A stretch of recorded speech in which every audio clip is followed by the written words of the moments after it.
Today we're going to be talking about a weird guitar pedal. Not necessarily weird in sound, but weird in history, in name, everything like that. It's the ProCo Brat. You may have heard the ProCo Rat, but this is the Brat. We're going to talk about how it sounds in comparison to other distortion pedals, a little bit of the history, then we're going to do a teardown. But first, with the pandemic, people are really struggling right now. If you're one of the lucky ones, consider donating items, money, or food to your community's food banks, shelters, or other local programs. If you aren't sure where to start, resources will be down in the description.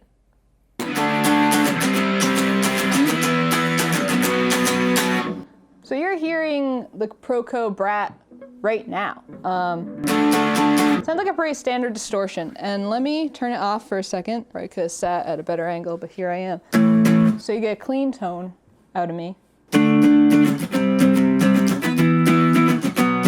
I like to get a little bit of light clipping from my boost pedal, which is a JHS Clover. I don't really drive my amp. I like to keep that nice and clean. Now, why I like the Brat's tone is it's kind of a light distortion in that I'm still getting real notes clarity, which to me as a musician is really important.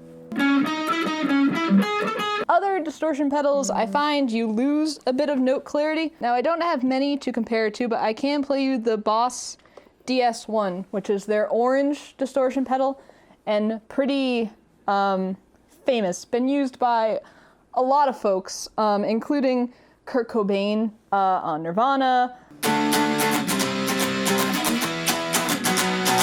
Now I find it has a little bit of a more emphasis on the higher range. So you get more kind of sizzle going, which can be good. But I find note clarity can be broken up a bit, especially if you're doing chords. I don't necessarily always want, but if I turn on my chorus pedal, you will hear something that's probably pretty familiar to you.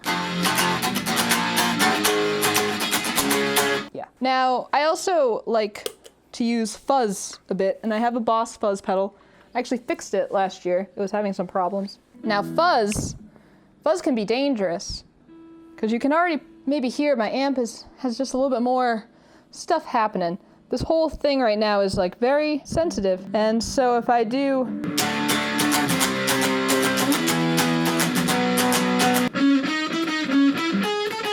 you can hear, you get a little bit more interference. Fuzz is good in its time and place. I find it plays better with lower notes.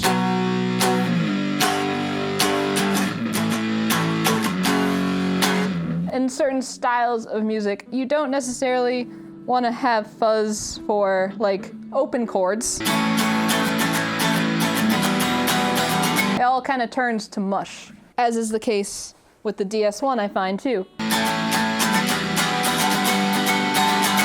It's not a good time. However, with the Brat, it's a little bit more, dare I use the term, transparent?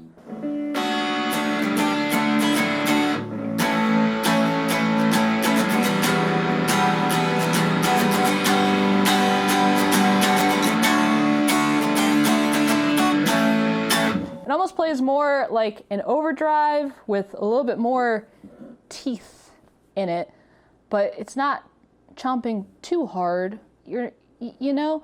And this is where we get into musicians using weird metaphors and similes and euphemisms to describe tone. But this isn't a guitar demo channel. I just kind of want to talk about why I like it.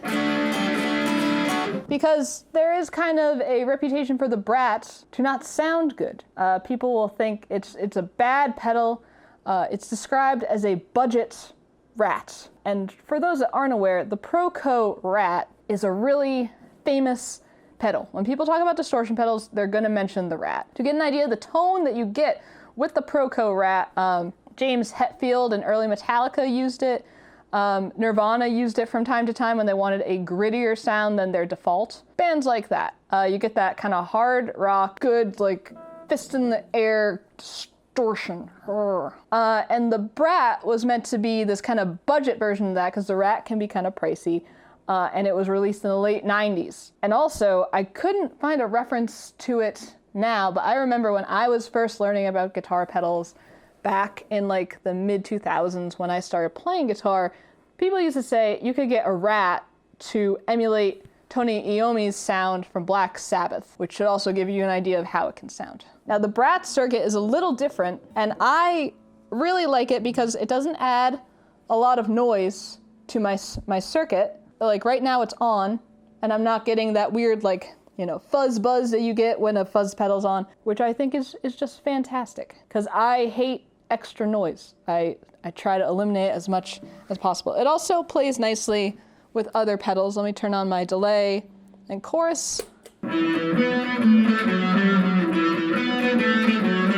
Often when you have a really heavy distortion or a fuzz and you put it into modulation effects like chorus and delay, or even some Alexander pedal effects that I mess around with like Marshmallow, it just becomes unintelligible. It sounds bad, it sounds mushed together, whereas the Brat allows for that note clarity that then plays well with modulation pedals. Now, as we move into the teardown phase of this video, that doesn't mean the Brat isn't weird. First of all, it's pink, and I mean right now, pedals come in all shapes, sizes, colors. It's a great time to be into pedals. However, in the 90s, that was weird. And in general, the branding is very... The 80s threw up, and here we are, which I love. I mean, hi. It has 3 controls, which isn't weird, but the labels for the controls are, for example, for distortion amount, it's either mush or grit or crunch. That's the range. Yet another great example of musicians using weird words to describe tone that no one else is gonna understand. The Brat also doesn't have a DC jack, meaning that you have to run it off a 9-volt battery. I kinda hate that. And it doesn't have a power LED, so you don't necessarily know that it's on. Combine that with the fact that it's battery powered, and you're liable to leave it on without knowing, and then the battery's dead. I knew a guitarist once who only used batteries in his pedals. In fact, I fixed his Ottawa pedal 9-volt connector in a really early video, like the first year I was doing the channel. And that's actually how I got this Brat pedal. That was part of the payments for fixing his Ottawa pedal. Like so many weird guitar effects and guitar gear, this came from some dude's basement, handed to this acquaintance of mine, who then handed it to me. I don't know where it was purchased. I don't know how much it cost.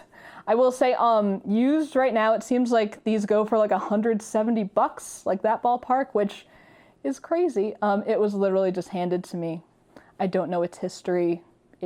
Here it is. But I think that's what makes music tech stuff so strange and whimsical. There's so many options out there that stuff like that happens. They're just handed down. They become almost like these relics that are like preserved by people and passed around. But now let's take a look at the guts of this thing. Let's see what's making this pedal sizzle around.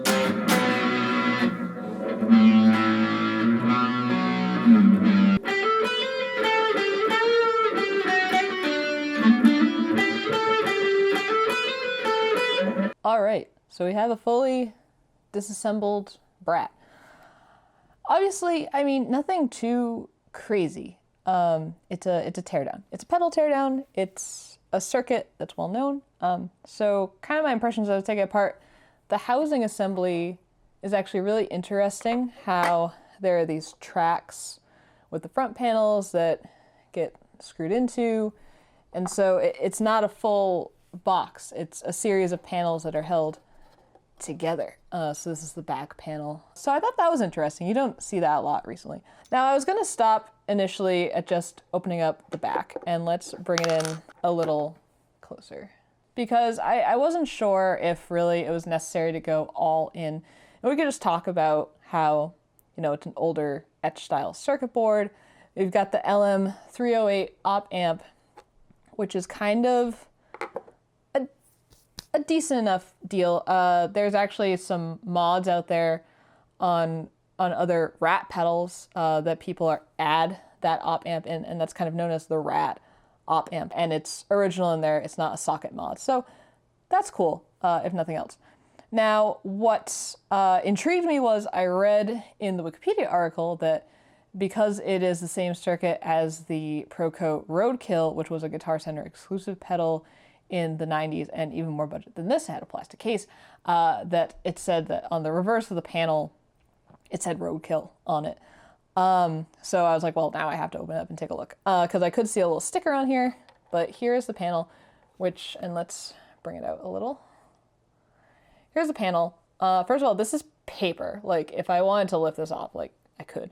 It's just a sticker. And also it makes me think I should not try to, like, because, I mean, one thing, this was grody taking this apart. When I first opened it up in the back, there were 2 dead spiders in here. So clearly the dude I was talking about that gave me this pedal, he was right. It did come from another dude's basement. It spent some time in a dark place. So, but on the back here is just serial number, the Brat, made in USA. So I don't know where the lore of it saying Roadkill anywhere is. I don't know. What I thought was really cool, though, was actually the other side of the circuit board, the etched side. First of all, it's an etched board, old school looking, and let's bring it in because I thought this was really cool. And I'm trying to make it so it's the right side for folks watching. There is like inspirational art on here. So it says give, take for the input and output, which the only thing that's kind of weird is like this is the output and it's give. That's okay. I won't fault him on that. Follow your dreams.